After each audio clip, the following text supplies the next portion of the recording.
Hey, how are you guys doing today? I hope you're doing amazing. So we're back with the science and cooking from Haute or Haute Cuisine to Soft Material Sciences. It's a chemistry cooking class. Of course, this is a free course offered from Harvard Online. You can take it with an edX account by auditing it. It's absolutely a great way to take a course. We're going to go ahead and get back on track and get back into this. Let me click our little thing. I think we're actually at this reading section of things. We are actually at day 2, just so you guys know. I think we finished about chefs already, in fact. And so let's find out where we are real quick. We've watched some of the material. We did the about the chefs part. They asked us this. Oh, I believe we might be right here, guys. And so I don't think we've watched this video yet. Let's go ahead and actually watch this. Of course, if you do want a certificate, you can pay the extra money to pursue a certificate with this course. It's a great way if you're just trying to get back into learning and stuff like that. Real quick before we do get into things, though, I'm going to make sure we have a stream, get chat up just in case you guys have questions. I hope you all had a great weekend. We would have been doing this on Friday, but in all honesty, I had a stomach flu, and so we didn't actually knock out anything on Friday. It was just me thinking, oh my gosh, I don't like stomach flus, right? Which I think we all have that same opinion. And so let's see what our Ferran Edri says about cooking and science. This guy looks like a serious dude. I mean, he's probably passionate about what he does. Let's go for it. Hola, soy Ferran Adrià y hace 32 años que soy cocinero y durante 25 años he sido chef del Bulli restaurante y desde el 2011 estoy trabajando en el nuevo proyecto que es el Bulli Foundation. Llevo 6 años colaborando con Harvard y desde esta universidad se inició todo el diálogo de ciencia y cocina a través de las universidades. Okay, I'm going to read this for you guys as soon as he's done saying what he's saying. We'll pause it. Let's just read what he has to say because I don't speak Spanish or whatever it is. Hi, I am Ferran and Adri. And I have been a chef for 32 years, and for 25 years, I have been chef of El Bulli restaurant. And since 2011, I have been working on a project called the Bulli Foundation. For 6 years, I have collaborated with Harvard. From this university began all the dialogue about science and cooking in universities.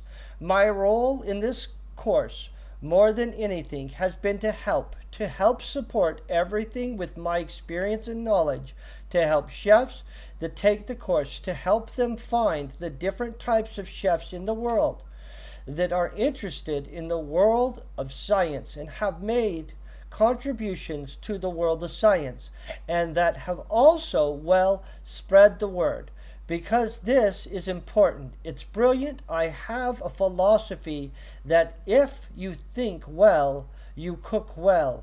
If you think well, you create well. So all this philosophy during the year we put in practice in El Bulli tell us why things happen. And so this course also incorporates all the concepts of creativity and innovation in the creative process of the course. The course in the future, one of the roles of this course must be to help find this information and have this information. And so that's what he has to say about it. Interesting. We'll click forward. Jose Andres, he has some stuff to say, obviously. Let's listen to what he has to say. We might have actually listened to some of these. I didn't.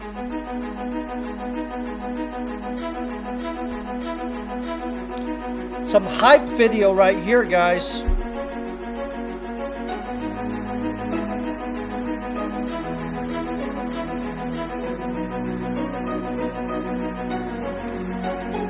It's an apple monster.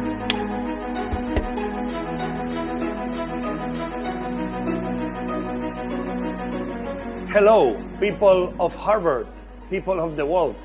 My name is Jose Andres. I am a chef. We are at Minibar.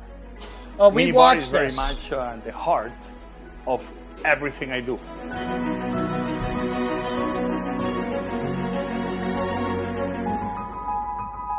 I've been cooking since I was 14. I began working in kitchens in Barcelona, and especially in one of a restaurant called El Bulli, a restaurant that nobody knew back in the 80s, and where the chef was a young guy called Ferran Adrià. Almost 30 years later, I'm very proud to tell you that he's one of my best friends. We He's like my this mentor guy. and is the person I learned the most from, and is without a doubt the reason that we were able to put together this amazing physics class at Harvard.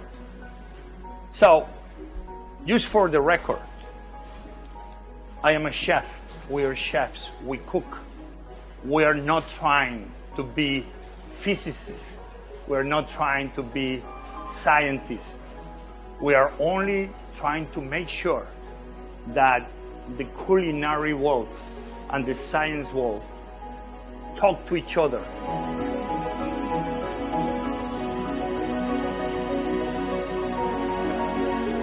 Everything you're going to be learning is the very clear explanation of everything that happens in cooking every day, in every kitchen, and through hundreds of years of history.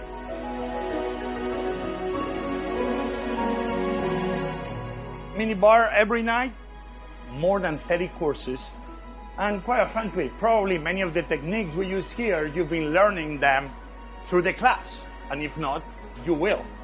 But one of the classes I give every year is about gelation, and probably the star of gelation will be espherification.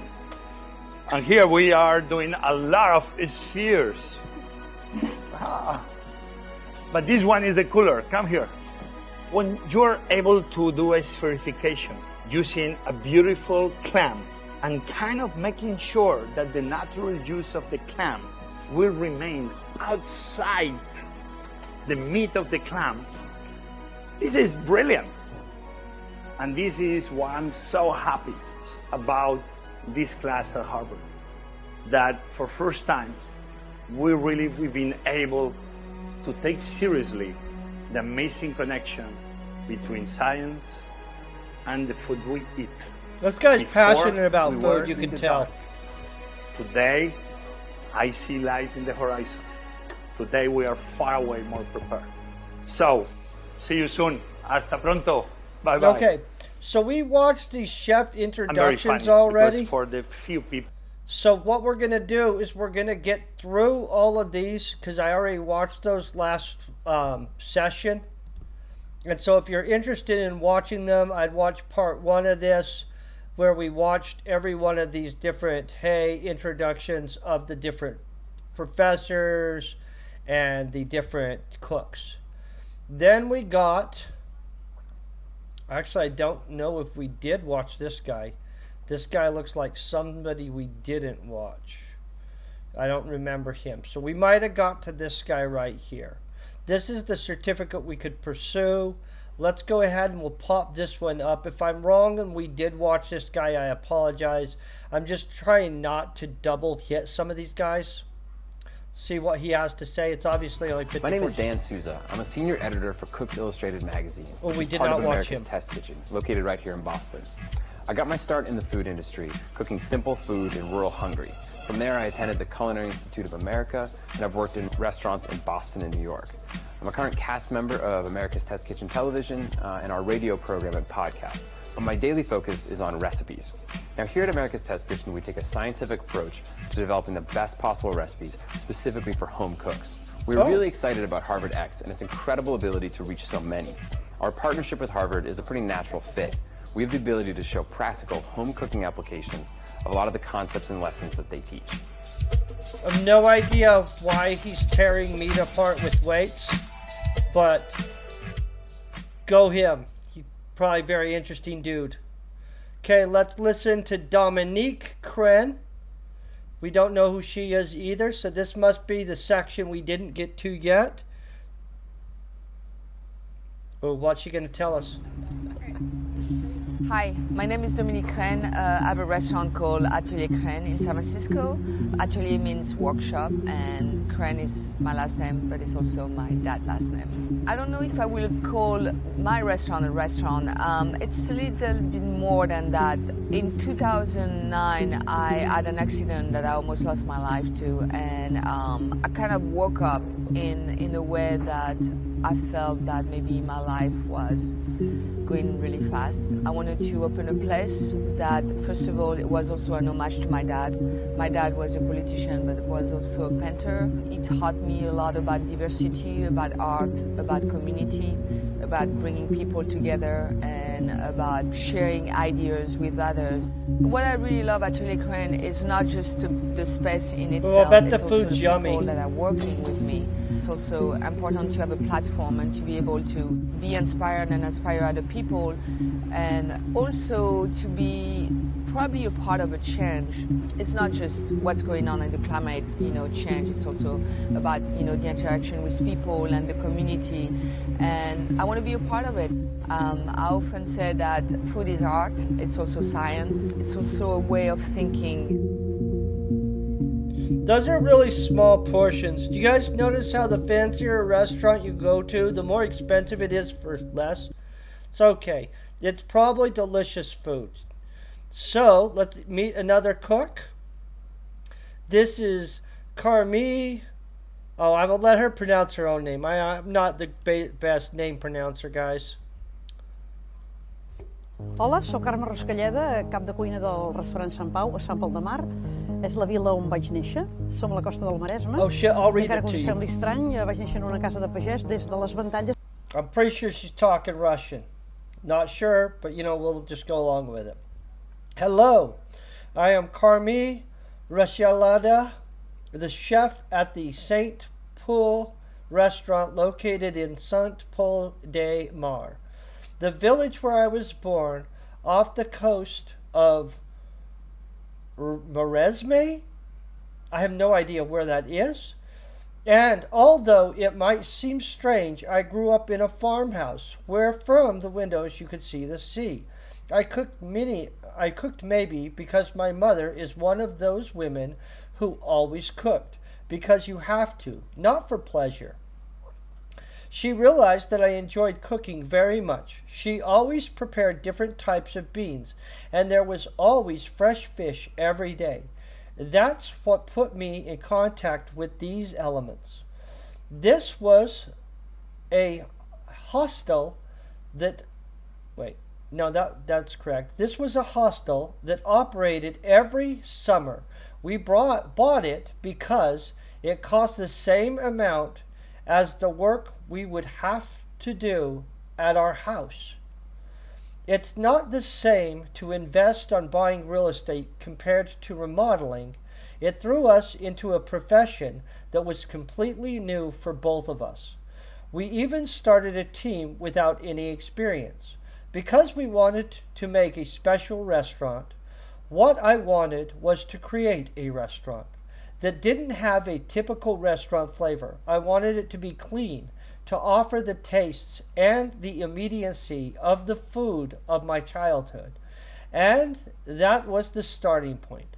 The inspiration has always been the local kitchen, the simple kitchen that is full of wit, that has respect for the products.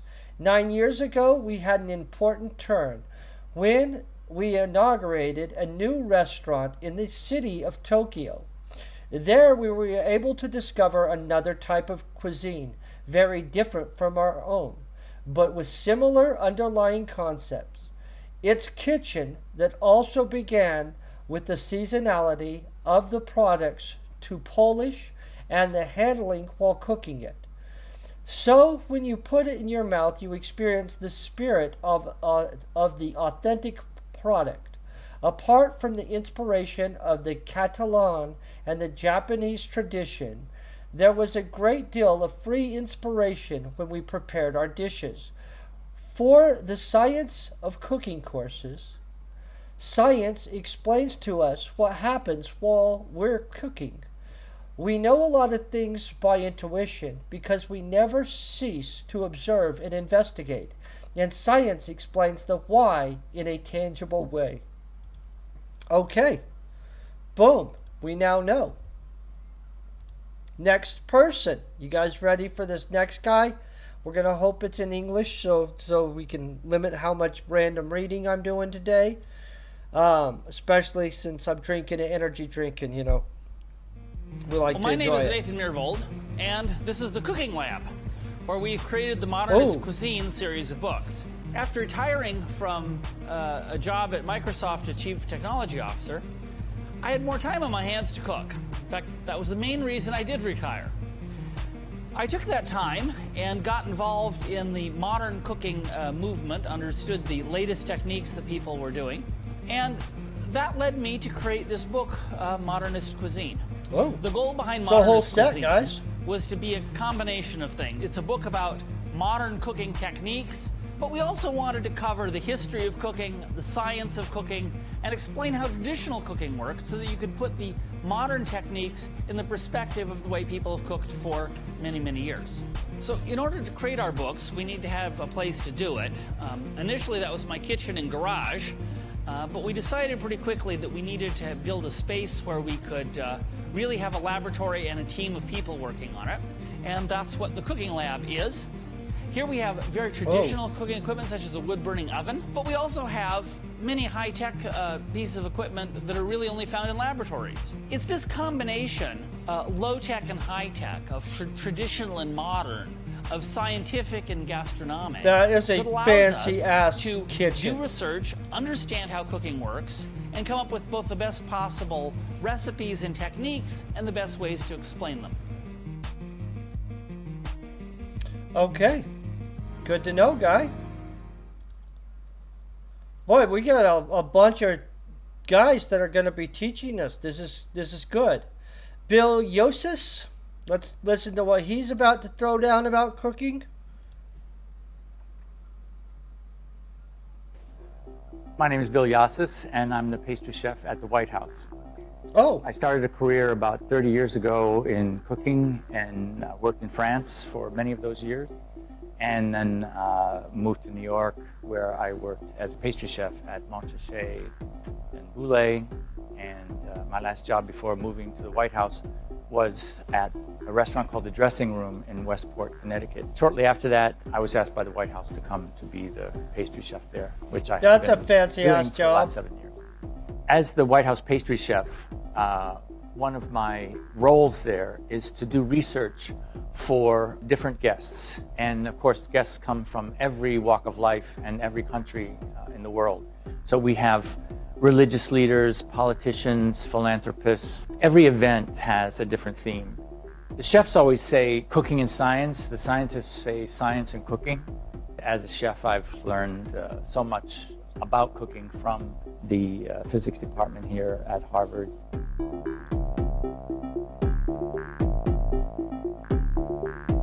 okay. I'm not sure how many more of these we have, but we're trying to knock them out all. Oh, I know that coffee and candy is one of the sections of this class, and so I'm excited about eventually getting to that module once we're done Hola, with all soc the en Rovira, intros. soc xocolater. Em dedico a fer postres de xocolata des de Okay, I'm petit going to bon read bon. his for us. Hello, I am Enric Vovera. I am a chocolate maker. I make items from small chocolates to large pieces of chocolate.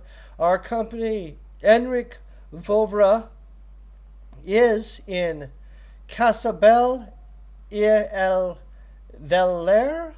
I have no idea where that is.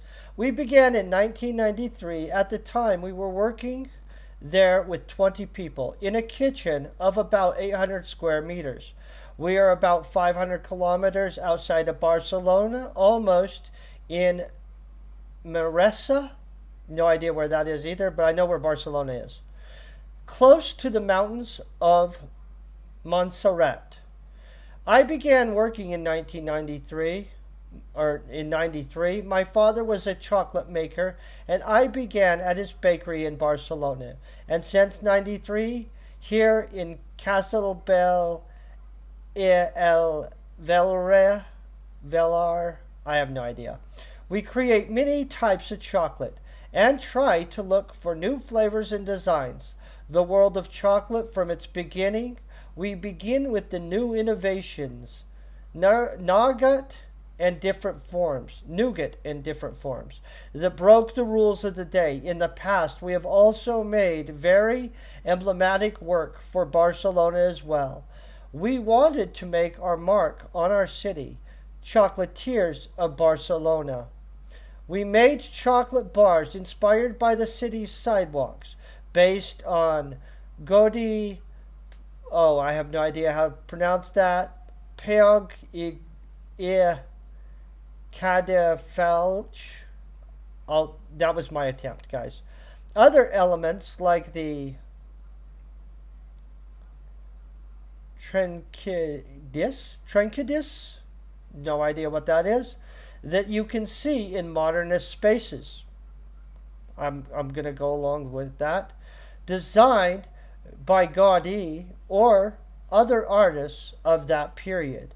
So, it is this. Have fun. Sometimes eat a dish where the flavor interests you, and you want to take that idea to chocolate. This is the creative process we use. Okay, cool beans, guys. Innovation is what I believe that this covered. I believe that all these guys talked about innovating. I think that was what's going on. We're going to keep going. Why wouldn't we keep going? We're finally to a module, you guys. Thank God, right? Let's read about this. Overview, and we're at a module finally. Okay, a discussion by Daniel Hum of the 11th Madison Park in New York on flavor, pH, and the secret to his famous duck sauce. A visit to Joan Chang's bakery, Flour, to learn how she makes perfect yellow birthday cakes. Science discussion on the major molecular foods, as well as flavor, moles, pH, and chemical reactions. Assignments, practice problems, and activities are ungraded questions that are interdispersed with the videos to encourage you to think about the material and develop problem-solving skills. Homework 1. The final due date for all homework assigned in this course is at the end of the course. Lab 1. You will investigate the precision of the cooking instruments you use in the kitchen and perform experiments to investigate the flavors and pHs of soft drinks. For an overview of useful equipment for all of these labs in this course, please see documents about the labs. The final is due. Okay, so we're going to check pHs. I don't have pH strips, but I can go buy some later, just to be honest. Check pHs of drinks, right?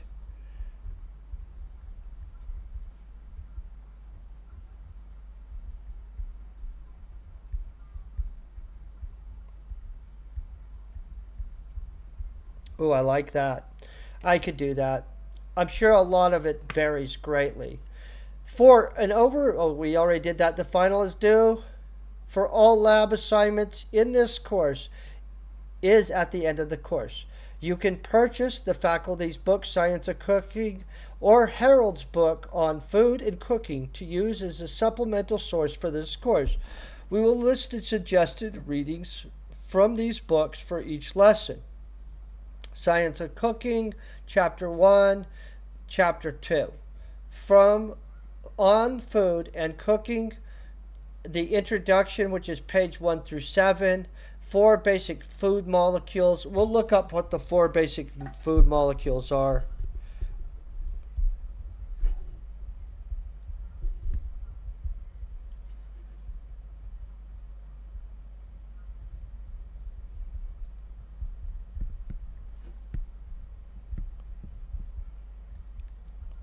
And I'll tell you when we get back to this tomorrow, just so you guys know. So don't worry, you won't miss about it, right?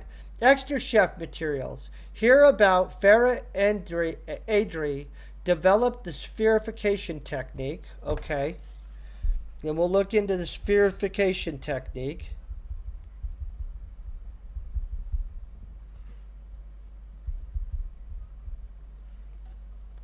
And I'll tell you guys about that tomorrow, too. In fact, we might just find a video, or maybe I'll have AI tell us about it, right? Let's listen to Daniel's stuff real quick. And then, of course, obviously, I'm going to do the homework. Maybe I'll make a video of it, and we can pH the different soda pops and stuff like that. We'll get several sodas. And we're here at 11 Madison Park in New York City. Well, I grew up in Switzerland. Started cooking when I was 14, and I love the craft of cooking. I love to be in the kitchen. I love to work with people. The acid is the foundation in every dish, in every of the dishes. I think we are in a place now where I slowly feel like finally I'm able to do what I wanted to do for so long. And it is to really, focus on the best ingredients available. We have so many people working with us now from all over the world, and everyone is passionate about food, and everyone is willing to work hard, and everyone shares the same goals. I have learned so much about people, about the world, about myself, through the people I work with every day. Sometimes I'm in the elevator in the morning in my building, and I see everyone dressed up in their suits, and they don't look happy. They probably don't like their jobs, and I know I'm gonna go to a restaurant, work with food, work with amazing people, able to be creative, and I feel so blessed. Okay, well, good for you, guy. I'm glad you're happy with life and stuff, right? Forgot to big screen that before we actually started playing it, right? Okay, we're going to listen to Joanne Chang. She's going to let us know more stuff about something. She had a nice smile, doesn't she? Hi, I'm Joanne Chang, and I own Flower Bakery and Cafe. I graduated from Harvard with a degree in Applied Math and Economics in 1991, and I spent 2 years in business before I realized that my true love was baking and cooking. After my 2 years in business, I got a job in a restaurant, which then led to a job in a bakery, which led to a job in another restaurant, then another bakery and another restaurant, until I finally opened my own bakery and cafe, Flower. We opened in Boston in September 2000, and since then we've grown to 4 locations. Okay, clap on her. Good for her. We're glad she's doing well. And that's interesting that it's applied mathematics and economics. You wouldn't really see that combining into, hey, I'm going to be a chef, right? But good for her. Why equations? One of the main goals of this class is to try to understand the science that underlies food and cooking. Not only will this help you understand scientific principles more generally, but it will also help you answer questions that you might have when actually cooking food. Questions like, how long will I need to bake this cake? Or how much of this ingredient do I need to add in order for the recipe to have a proper texture? One of the ways that we will answer these questions is through understanding food at a molecular level. And another is to describe cooking phenomena through a series of equations. But why equations? Why are we using equations to think about cooking? Well, we'll answer this in the next video. Before we get started, see if you can think of a good reason to use equations in the kitchen. If you want to discuss the material in this section, please post a question or comment in the Module 1 discussion forum. Okay, let's listen to this. Let's learn. So one of the things that we're doing in this class that many of you might find to be unusual is that we're associating with various ideas in cooking and with various scientific explanations thereof and a mathematical equation. And I know many of you likely feel a bit uncomfortable with this. You haven't actually studied mathematical equations for quite a long time, or maybe you've studied them rather recently, but you despise them and ran away kicking and screaming. I usually teach mathematics, and I see this often in student populations, and so I wouldn't be surprised if you all feel this way. And it really does raise a sort of interesting question as to why is it that we are putting equations in this class? That is, what is the point of being quantitative at all and mathematical at all when inventing a description, whereas we could have just, explained qualitatively and with pictures what is going on. Now, and this is actually a very serious question. That is, what is the value of being quantitative? And why is it that we as scientists are approaching things in this way that I just want to take a moment to talk about. So what is the value of being quantitative? Why do scientists insist on explaining things in scientific terms? Now, some of you might be a little cynical, and you might, there might be a wide variety of different theories that you could adopt for this. So one theory that you might have is that scientists, were the kids in the classes when they were children who just loved math and couldn't get enough. And they're still so excited about it that they continue to spout out equations at other people in the hopes that they'll finally either, agree with them that it's so wonderful, or maybe they're just sort of sadistic and they like to make people feel miserable, and so we're like presenting equations to try to make you feel sad, or maybe we're just doing it because we want to demonstrate how smart we are, that we feel if we show you equations that you'll think we're smart, and then that makes us feel good about ourselves, and we can go on in that way. So, and I'm sure you can invent another number of very interesting reasons as to why scientists, people like us, would force equations on very nice people like you. And, there are lots of stories that are out there. But actually, I'm here to report to you that none of that is true. So in truth, I can say this for myself, and I know the other instructors in this course really feel very much the same way, but I'm the one who's a mathematician. So every day I wake up and I actually write equations for fun. But I'm here to report to you that I actually don't care about equations. I really don't care. For me, it's simply a tool. And it's a tool to do something in which there are no equations at all. You see, what I would prefer is to have a very nice picture of what's going on, and to have a picture that was detailed enough and quantitative enough that I actually could believe that it was true. So, for example, later on in this course, we will have a lab in which you will all cook molten chocolate cake in your kitchen. It's delicious. You will eat it and you will all be happy. I make molten chocolate cake myself and I'm very happy. But when I see the recipe for molten chocolate cake, I look at it and I ask, well, why is this the recipe that I need to follow? You're all welcome to write that down right frickin' now. Okay? I don't even own any ramekins. And by the way, in defense of equations, if you guys are ever going to analyze stocks or get into like understanding finances or anything like that, you're going to end up using a shit ton of equations, just for the record. To make molten chocolate cake. Why do I have to cook it for the time that I do? Why do I use the ingredients that I do? What is the role of each of the ingredients in leading to the outcome? And, we can all, and we will, and you could, sort of make up little theories for yourself of, well, gee, I cook it this long because it'll burn, and this because of that, or that because of the other thing. There are lots of theories and qualitative ideas that one could invent. Now, the problem is that oftentimes there are competing qualitative ideas that are slightly different than each other, but that lead to the same outcome. And what one really would like to do when one is doing science is to come up with ways of deciding which of the many possible explanations are correct.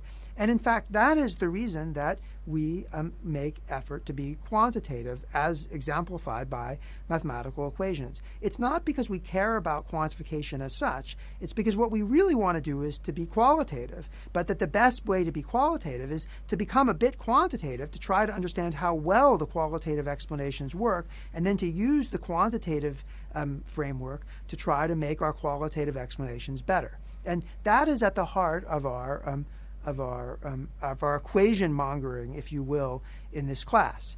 So there's one other important reason for being quantitative, besides that it helps you be qualitative better. And this is something that you will hopefully also see as we go on through this course. And that is that when you're quantitative, you can actually predict things. That is, you can actually, from an equation, if it's a well-formulated and well-thought-out equation, you can have an opinion about how long it should take to do something. So, for example, you could predict on purely scientific grounds from the equation that we will give you how long it takes to cook the molten chocolate cake, which you're going to cook in your kitchen.